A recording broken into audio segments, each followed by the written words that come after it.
Ya, Anda kembali di Breaking News TV One bersama saya Putri Windasari. Kita lanjutkan perbincangan kita dengan Pak Ahyar selaku pakar hukum pidana. Pak Ahyar, kalau kita lihat tadi kan ada pernyataan dari kuasa hukum sahabatnya Vina yang rencananya akan jadi saksi pada sidang lanjutan hari ini. Itu mengatakan tidak masuk akal begitu ya ketika Vina menelpon sahabatnya lalu beberapa menit kemudian ia dinyatakan tewas. Kalau ini harusnya sejak 2016 itu sudah diperiksa kan harusnya. Lalu apakah ini bisa menjadi bukti kuat buat Saka Tatal pada hari ini? Kembali bukti kuat atau tidak ini penilaian itu adalah hakim. Tugas dari kuasa dari Saka Tatal ini adalah menghadirkan saksi sebanyak mungkin. Ini kan merupakan alat bukti yang baru nih, saksi juga. Apakah saksi yang diajukan sekarang ini pernah diajukan dahulu atau tidak? Kalau belum itu kan masuk kategori saksi yang baru. Apakah keterangannya ini akan bertolak belakang dengan keterangan yang 3 orang? Ya, ada 3 orang kan, Liga Akbar, Dede, yang satu lagi siapa? Ada 3. Yang sama, yang dulu mengatakan sesatu yang suara? sama kan satu suara, AF. mengatakan ya Bukan. Aib ya. Nah, apakah ini akan bertolak belakang dengan itu? Nah, kalau dia bertolak belakang nih, sejauh mana nanti hakim akan mempertimbangkan yang bertolak belakang dengan peristiwanya mungkin kejadian meninggalnya sama, tapi penyebabnya apa? Apakah kecelakaan atau pembunuhan dan ada ruda paksa juga di situ? Tentu akan bisa sama, bisa berbeda. Tapi kalau orang-orang yang mengatakan dulu lah X, sekarang mengatakan Y, apakah pihak kejaksaan juga nanti ada juga saksinya membantah keterangan orang yang mengatakan X ini? Dia adalah benar Y. Ini masih panjang perjalanan kita untuk melihat saksi-saksi yang diajukan oleh para pihak yang lagi sedang menegakkan hukum ini. Oke, tapi kalau misalnya kita melihat nih bukti atau saksi yang hadir pada hari ini itu tidak diperiksa di 2016, artinya tidak sejauh itu penyelidikan pada saat itu.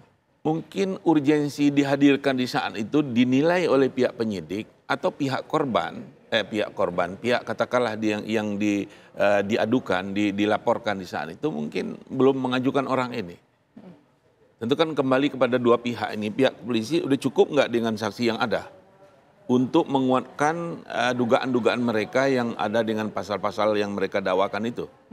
Nah, begitu juga terdakwa, apakah dia dahulu kepikir nggak untuk mengajukan mencari saksi yang lain untuk membantah?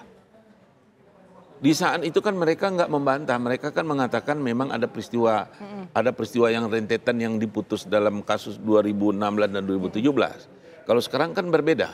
Jadi nggak perlu juga di saat itu mereka mengajukan saksi yang teman-temannya Vina saat ini. Tapi kan ini jadi tanda tanya publik ya, pada saat itu kan handphone Vina disita polisi. Apakah polisi kemudian tidak mengecek sampai sejauh itu begitu loh. Akhirnya menemukan komunikasi terakhir Vina dengan siapa begitu.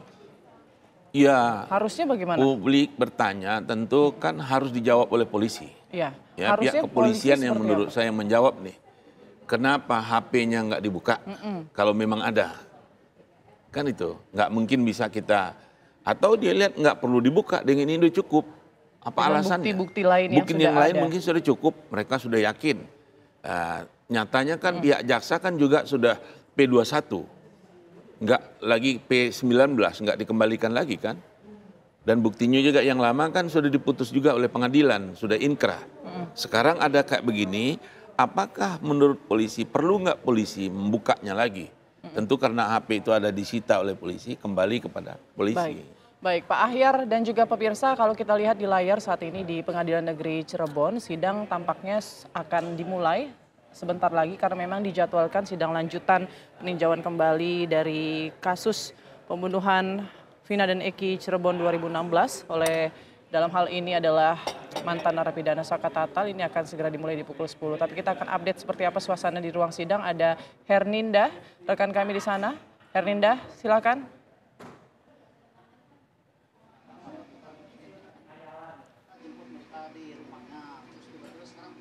Yulinda. Sudah terlihat saksi-saksi pada datang.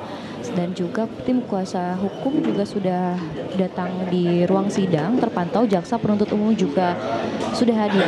Namun kami masih menunggu hakim untuk memasuki ruangan. Kita bisa lihat di sini saksi yang sudah datang ada Saka Tatal sendiri selaku pemohon, ada juga Kak Deddy Mulyadi, ada juga teman ataupun sahabat Vina yang mengetahui kejadian. Di sini ada Widya dengan Mega. Selain itu juga pemirsa, di ruang sidang ini memang kami masih menunggu karena dijadwalkannya sidang ini pukul 10 waktu Indonesia Barat, namun sampai saat ini memang hakim maupun hakim ketua ataupun hakim anggota ini belum memasuki ruangan sidang. Tadi juga terpantau tim kuasa hukum dari Saka Tatal sendiri yaitu Farhad Abbas, Krisna Mukti dan juga Titin ini sudah hadir dan menduduki di ruang sidang, serta juga ada kuasa hukum dari Widya dan Mega. Adapun juga Kang Deddy Mulyadi di sini terlihat. Untuk jaksa sendiri ini masih sama seperti sidang sebelumnya. Jaksa penuntut umum diantaranya ada Novrianto Valepi, Bambang Tejo, Mustika Damayanti dan Gemma Wahyudi. Dan seperti yang diketahui bahwa sidang PK pertama dari Saka Tatal ini dimulai sejak tanggal 24 Juli 2024 yang lalu, di mana sidang PK pertama ini dilaksanakan dengan pembacaan materi PK dengan memaparkan bukti baru ataupun novum. Sebanyak 10 novum ini disampaikan oleh kuasa hukum di persidangan. Alasan yang mengajukan PK ini karena memang Saka Tatal yang telah bebas murni setelah menjalani hukuman 3 tahun dan 8 bulan ini mengajukan untuk memulihkan nama baiknya karena merasa tidak terlibat dalam kasus pembunuhan Vina dan Eki pada tahun 2016. 2 hari setelahnya, sidang PK kedua ini jaksa penuntut umum langsung merespon novum yang diajukan oleh tim kuasa hukum Saka Tatal sendiri, di mana JPO ini menolak dan dinilai novum yang diajukan oleh Saka Tatal sendiri merupakan novum yang masih sama seperti yang disidangkan di tahun 2016. Sementara kembali ke Anda di sini. Di Cirebon saat ini masih menunggu hakim memasuki ruangan. Baik, terima kasih Yulinda Tridewi mengabarkan langsung dari Pengadilan Negeri Cirebon. Saat ini memang sudah bersiap ya dari pihak Saka Tatal, jaksa hanya tinggal menunggu hakim memasuki ruang sidang. Kemudian sidang peninjauan kembali ex narapidana Saka Tatal dalam kasus pembunuhan Vina dan Eki Cirebon 2016 ini dimulai. Dan mungkin sambil menunggu kita boleh berbincang sedikit kembali berbincang dengan Pak Ahyar. Pak Ahyar, kalau dilihat dari sidang sebelumnya ini kan jaksa menilai bukti-bukti foto seperti itu tidak bisa dijadikan novum baru begitu loh. Tapi kalau secara KUHP apakah memenuhi syarat itu valid? Ini kan perbedaan persepsi, perbedaan pendapat. Sudut pandang antara jaksa dengan penasihat hukum pada umum itu pasti akan bertolak belakang. Ini kan kalau kita lihat bagaimana penilaian hakim. Kalaulah kiranya kan ini ketika kontra memori PK yang diajukan oleh pihak jaksa kan belum memunculkan saksi. Kemarin kan ada 1 orang saksi ya yang bersumpah tentang foto. Bahwa menurut saksi itu foto itu baru ditemukan bulan Mei 2024. Ini yang dari awal ketika yang lalu kalau nggak salah breaking news di TV One, saya juga katakan, ini fotonya ini bagaimana ini? Apakah nanti ini akan menjadi perdebatan? Ini termasuk novum yang baru atau udah ada yang lama? Ternyata kan memang ditanggapin oleh pihak kejaksaan, ini dibilang nih dulu udah ada yang lama nih. Cuman kan ini dibantah lagi oleh saksi yang diajukan oleh pihak pemohon, dibilang foto ini yang perempuan kemarin itu ya, foto ini baru diterimakan bulan Mei tahun 2024. Nah, ini apakah nanti akan baru? Kalau dilihat penemuannya kan ini baru. Apakah dulu diajukan atau tidak? Nah, bagaimanakah nanti penilaian hakim kembali lagi meletakkan beberapa foto ini, apakah ini dalam kategori termasuk alat bukti yang baru atau ini sudah tidak lagi yang lama sehingga akan dikesampingkan. Kalau lama nanti nggak akan dipertimbangkan. Kalau lama tapi tidak masuk dalam berkas perkara juga tidak bisa? Nah itu dia. Ini yang mereka katakan kalau dia kapan ditemukan, ini kan persoalan. Saya mengatakan dari awal dahulu, pembatasan waktu ini perlu kita tinjau, perlu atau tidak kan, lama dan barunya. Nah sekarang kan perdebatan, kalau dulu nggak diajukan, sekarang ditemukan. Foto itu udah ada dari dulu, lama atau baru. Kalau pihak penasihat hukum tentu akan mengatakan ini baru. Pihak jaksa tentu akan mengatakan ini lama. Nah disitulah hakim nanti akan menilai ini masuk kategori baru atau lama. Jadi kita bersabar, apa hukumnya nanti pertimbangan majelis terhadap pertimbangan alat bukti yang foto ini. Itu hukumnya di situ nanti. Oke, baik. Lalu juga kalau kita lihat kan ini 8 tahun yang lalu ya Pak Ahyar ya, sudah sangat lama ya. Daya ingat manusia mungkin tidak akan bisa mengingat keseluruhan kejadian begitu. Apalagi ini saksi-saksi yang dihadirkan adalah misalnya saksi-saksi yang pernah mencabut laporannya, BAP-nya begitu ya, keterangannya pada tahun 2016 silam. Lalu bagaimana kita bisa menilai kevalitan dari pernyataan saksi tersebut? Kembali kepada keyakinan hakim nanti, kuncinya di hakim. Bagaimana kepribadian saksi itu akan dinilai nanti, latar belakang kenapa dia tahu, kenapa dia ini, kepribadian dia, keyakinan hakim lagi. Nah oleh karena itu pentingnya menurut saya, CCTV kalau ada bukalah, tadi ada katanya HP bukalah. Yeah. Ini kan nggak bisa lagi yang lain akan berkata beda dengan apa yang faktanya di situ. Itulah yang sesungguhnya, memang daya ingat manusia ini kan terbatas ya, tetapi kalau di dalam alat-alat teknologi yang canggih itu kan dia akan ada, kecuali itu udah musnah. Jadi sangat relevan menurut saya, buka apa adanya semuanya biar hukum ini betul-betul tegak. Karena memang sudah ada juga buktinya ya, kecuali tadi tidak ada ya. Iya itu dia kata penasihat hukum kan tadi ada telepon yang udah disita. Kenapa ini nggak dibuka? Kan tinggal dibuka saja untuk membuktikan ini apakah benar nih keterangan saksi yang dicabut sekarang ini. Katakanlah di saat ini 2 orang teman Vina ini mengatakan ada komunikasi. Kalau memang benar ya nanti ya, ini kan baru menurut penasihat hukumnya, ada komunikasi berapa menit sebelum peristiwa itu terjadi. Benar ada nggak? Itu akan menguatkan atau akan membantah keterangan saksi 2 temannya ini nanti. Saya berharap tentu pihak kejaksaan melalui kepolisian buka itu. Karena ini menurut cerita kan disita oleh pihak polisi kita. Mereka lah yang akan membuka, nggak bisa pihak pemohon untuk membukanya. Tapi terlepas ini, Putri mengenai masalah substansi ya. Saya dari lama ingin juga sedikit mengomentari di dalam persidangan ini 2 kali ya sudah sidang berlangsung kalau nggak salah beberapa kali. Kelihatan pihak kejaksaan itu tidak pakai jubah. Hakim pakai jubah, penasihat jubah. Minggu yang lalu kalau nggak salah sidang yang lalu pihak kejaksaan ini pakaian biasa. Sekarang kita lihat pihak kejaksaan juga belum pakai jubah tapi pakai tadi pakaian kejaksaan saja. Nah ini menurut saya perlu diatur lebih lanjut oleh pihak pengadilan. Kecuali ini sidang anak-anak. Apakah ini diperkirakan sidang peradilan anak? Ini kan terbuka.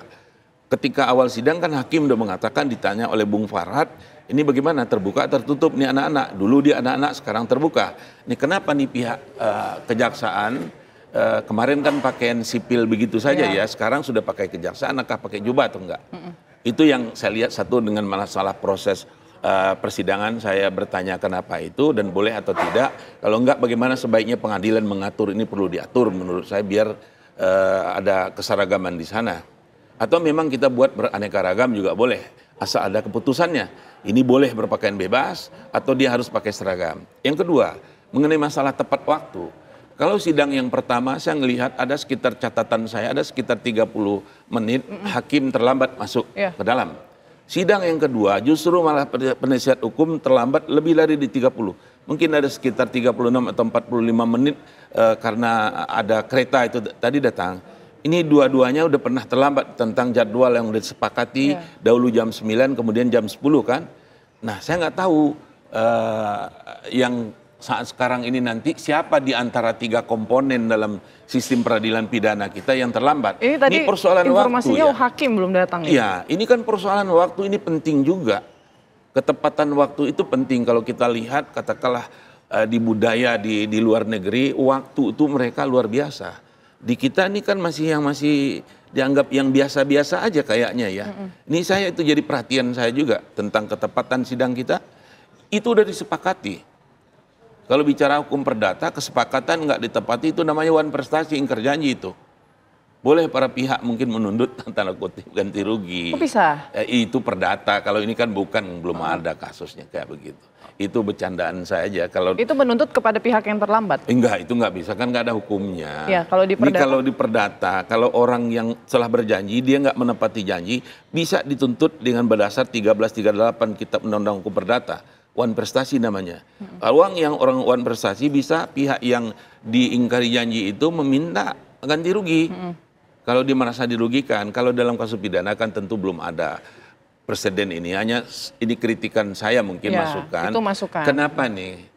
Kalau enggak mungkin dibuat ajalah lebih kurang. Kita sidang lebih kurang ya, nanti Ya. sehingga enggak kita salah. Kalau dipatakan dengan kutip kita jam 10 ya, jam 10 belum sidang kan bisa bertanya nih kenapa belum? Itu perlu dijelaskan keterlambatan itu menurut saya biar masyarakat kan juga tahu. Kenapa sidang live ini saya juga mendukung? Itu kan mendidik masyarakat kita juga. Dalam hal ini kelihatannya tentang konteks masalah ketepatan waktu. Di Indonesia itu kan biasa ya, tanda kutip. Bagi orang tertentu mungkin nggak biasa terlambat itu. Bagi orang yang tertentu Sebutan itu jam biasa. karet gitu ya. Nah jam karet biasa. Nah ini kritikan saya, catatan saya dalam persidangan. Pakaian tadi jubah juga tidak, ini gimana? Ya ini mohon diperhatikan Itu juga harusnya wajib nggak sih Pak? Nah, ini yang saya juga udah nggak tahu lagi peraturannya. Pada umumnya katakanlah umumnya sidang yang kayak begitu semua pihak pakai jubah. Pada umumnya kasus-kasus kita lihat aja kasus yang di live ya dulu mengenai masalah Sambo, kemudian sebelum Sambo siapa yang kopi cyanida Jessica Mirna. Jessica kan yang kasus-kasus besar yang disidangkan kan pakai jubah semua. Lebih enak kita melihatnya, tapi mungkin karena belum terbiasa aja melihat aneka ragam pakaian di dalam persidangan. Kalau dalam peradilan anak itu memang nggak harus pakai jubah. Kalau dalam peradilan anak tentu kondisinya harus pakai jubah kan, tapi ini kelihatannya tidak. Nah, ini udah lebih pakai kejaksaan, udah pakai pakaian kejaksaan. Apakah nanti beliau-beliau itu akan menggunakan jubah? Nah, kalau nggak ada larangan, itu mereka nggak melanggar. Kemungkinan itu nggak dilarang. Tapi Itu untuk hanya menghormati- kebiasaan saja kelihatannya ya. Baik. Oke, Pak Ahyar, kalau kita lihat di layar kaca ini Liga Akbar sudah tiba ya di Pengadilan Negeri Cirebon. Saat ini mengenakan baju kemeja biru. Liga Akbar berarti sudah fix akan memberikan kesaksiannya pada sidang lanjutan peninjauan kembali ex narapidana Saka Tatal dalam kasus pembunuhan Vina dan Eki pada 2016 silam. Saat ini juga sidang belum dimulai dari yang sebelumnya diagendakan pukul 10 waktu Indonesia Barat, namun hingga kini hakim belum juga memasuki ruang sidang Pengadilan Negeri Cirebon.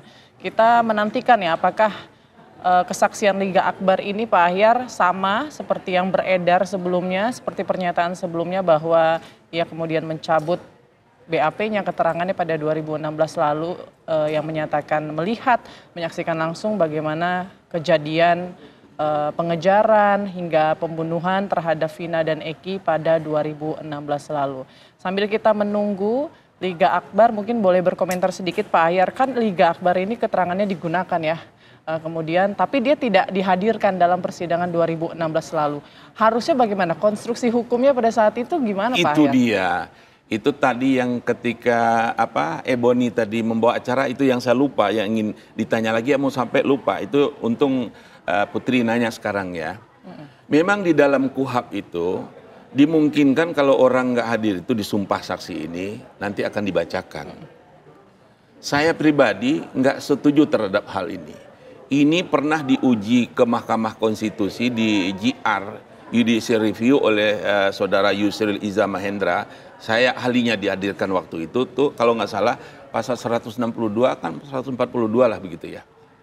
Ini merugikan pihak terdakwa. Iya. Kalau orang nggak hadir itu dia nggak bisa menanya kebenaran kenapa dia tahu peristiwa itu.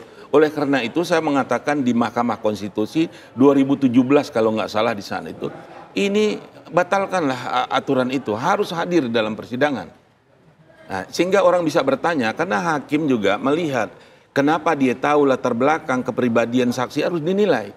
Kalau hanya surat aja kan nggak bisa. Jadi ini nggak fair, pihak terdakwa itu nggak bisa ada kesempatan untuk bertanya kepada saksi. Dan dia juga ada risiko nanti kalau memberikan keterangan palsu kan Iya, betul. dia bisa terhindar juga di masalah itu kan. Nggak ada kesempatan hakim mengingatkan. Nggak ada kesingkapan pihak penasihat hukum terdakwa mengatakan ini nggak benar, tolong ya hakim diingatkan itu. Kalau nggak dia nanti bisa kena pasal 242 KUHAP. Nah itu mungkin diaturkan kalau nggak salah dalam 167 KUHAP kali yang harus ada. Kalau diduga dia palsu harus diingatkan. Nah ini gunanya hadir.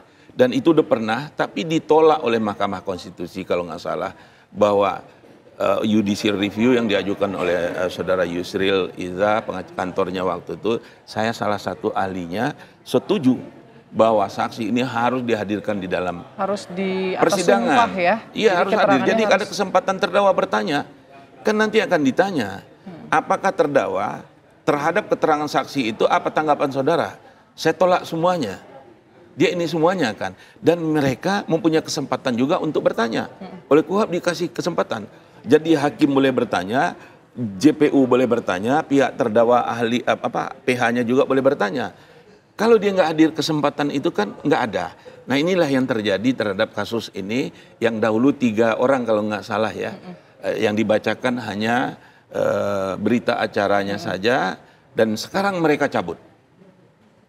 Bagaimana akhirnya nanti kita lihat. Kalau begitu bagaimana? Ada sanksi tidak? Misalnya seperti Liga Akbar, AF, dan DD. Ini menarik Putri, yang belum pernah ini dibahas oleh yang lain kayaknya pertanyaan yang kayak gini nih. Menurut saya ini menarik. Apakah orang nggak begitu niat, bisa nggak dia dikenakan sumpah palsu 242 KUHP? Kalau yang kayak di KUHP maksud saya, kalau di situ kan di dalam persidangan. Ini kan bukan di persidangan. Kemudian kalaupun dia cabut, ini berbeda dengan yang lama. Bisa enggak yang dulu disumpah, katakanlah dia hadir betul dalam persidangan, kemudian dia enggak. Kita lihat, kenapa dia memberikan keterangan di saat itu. Ada enggak tekanan-tekanan atau ada apa intervensi atau bukankah? Kalau ada di situ, menurut saya orang ini enggak bisa dipidana. Kembali lagi ke dalam penyertaan. Ada penyertaan pasal 55 KUHP kita itu ada orang yang melakukan, ada orang yang menyuruh melakukan, ada yang turut melakukan, ada yang memujuk. Kita lihat nanti, dia melakukan di situ, ada nggak yang menyuruh? Kalau itu terjadi, yang menyuruh yang kena, yang disuruh nggak bisa dipidana. Kalau dia dapat duit dibujuk, dua-duanya dipidana. Itu kalau kita kembali lagi, kalau memang sekiranya berbeda nanti, ini babak baru lagi terhadap peristiwa ini yang saya katakan tempo hari di TV One, ini kasus ini bisa beranak pinak dan bercucu. Nah betul. Bisa lagi kalau sumpah palsu, dilihat nanti. Ini kan berbeda kan? Kalau berbeda satu yang nggak benar kan? Nggak mungkin kalau berbeda itu dua-duanya benar. Bisa kan kemungkinan besar itu pasti satu ada yang salah. Kalau yang salah yang mana nih yang palsu? Mana yang bohong keterangannya? Itu terancam dengan 242. Katakanlah demikian. Kalau itu yang terjadi, kenapa dia lakukan itu? Dia dapat sesuatukah? Kalau memang iya, nah yang menyuruh dengan yang suruh, yang membujuk dengan yang dibujuk, itu kena. Tapi kalau yang menyuruh dengan yang suruh, yang menyuruh yang kena, yang disuruh tidak. Lain kalau mereka sama-sama sepakat untuk itu, dua-duanya akan kena. Itu hukumnya begitu. Oke, artinya ini kalau misalnya kita lihat ya, ini kan di atas sumpah ya kalau begitu Liga Akbar hadir ya, pernyataannya bisa dipertanggungjawabkan begitu ya. Sekarang? Ya saat ini, yang saat ini. Ya. Lalu kalau misalnya ternyata pernyataannya sama, seperti yang disampaikan sebelumnya, bahwa dia tidak melihat kejadian tersebut. Untuk PK terdakwa atau terpidana lainnya bagaimana? Apakah secara otomatis nanti mereka juga bisa tidak terbukti bersalah begitu atau harus mengajukan juga satu persatu? Nggak bisa, dia harus mengajukan juga karena ini kan pribadi sikapnya. Jadi pihak yang merasa dia keberatan terhadap putusan yang telah ingkrah ini mereka harus mengajukan PK. Tidak otomatis kan sekarang pemohonnya hanya satu. Tidak juga pemohon satu bisa berlaku untuk semua. Kalau saya berpendapat begitu. Bisa saja ada ahli hukum pidana lain yang berpendapat yang satu untuk semuanya bisa. Kalau saya tidak. Karena dia tidak hadir untuk dan atas nama. Nggak ada kuasa dari yang lain kan. Hanya mewakili pribadinya. Hukum itu mengikat terutama pidana. Ini ada terhadap personal, pribadi. Nggak bisa juga terhadap yang lain. Jadi kalaupun sekiranya yang lain harus juga untuk mengajukan permohonan PK. Kalau mereka merasa bahwa apa yang terjadi yang dalam kronologis proses persidangan yang lama itu adalah tidak benar. Mereka juga harus muncul. Kalau dia enggak berarti akan menerima. Kalau itu yang terjadi ini akan lebih seru lagi. Ada yang tidak menerima, ada yang menerima. Kita lihat apakah di antara mereka ini saling kenal atau tidak. Dari antara yang berlapan kan yang sudah diproses ini kan. Mana yang enggak ada, mana yang kena enggak ada. Bisa larinya nanti milah-milah bisa seperti itu salah satu menurut saya seperti itu. Tapi hasil sidang PK ini bisa jadi novum baru bagi terpidana lainnya atau bagaimana? Oh bisa, mereka tentu apapun sekecil apapun orang dalam berperkara itu akan mengajukan itu. bisa dijadikan alat bukti berupa surat nanti di situ. Bisa juga mereka akan meminta tentukan saksi-saksi yang menurut mereka yang menguntungkan bagi dia, meringankan untuk dia, tentu akan mereka minta juga nanti untuk hadir di dalam persidangan. Nah, kalaulah sekiranya memang mereka yang mau hadir, kita dengar dari Pak Yudi tadi, kemudian juga katanya Liga Akbar ya, siapa yang Dede ya, Dede kalau nggak salah kan merasa bersalah. Merasa bersalah. Ya, mereka terpanggil untuk yang kayak begitu, tentu mereka siapapun akan meminta, menurut saya akan menyampaikan apa yang menurut mereka yang sebenarnya. Tapi kan tentu apakah itu akan diterima oleh pihak kejaksaan, ke hakim itu akan ditolak, apakah akan diterima oleh hakim, bisa iya, bisa tidak. Nah itu kita sama-sama. Ini juga menjadi tanda tanya ya, Dede kemudian merasa bersalah dan dihantui begitu ya, atas itu yang kita keterangan dengarkan dari bohongnya keterangan di dia, 2016, kan? tapi dia tidak hadir pada hari ini.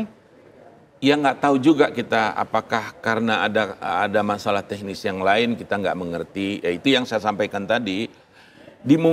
Bisa saja pihak penasihat hukum Sakatata ini meminta lagi waktu kepada majelis. Bisa. Untuk misalnya kan besok masih ada waktu mereka yang disepakati untuk ahli kan. Mungkin sebelum ahli diselipkan dulu saksi fakta. Apakah begitu? Nah itu yang saya katakan tadi. Majelis saya berharap jangan juga terlalu ketat kita mengenai masalah schedule ini tadi. Karena batas waktu akan berbeda dengan para peradilan, 1 minggu harus selesai. Kalau ini kan tidak demikian juga ya. Untuk mengungkap kalau memang ada kebenaran yang sesungguhnya. Kenapa dikalahkan oleh persoalan timetable, mana yang kita cari timetable-nya atau mungkin kebenaran yang sesungguhnya.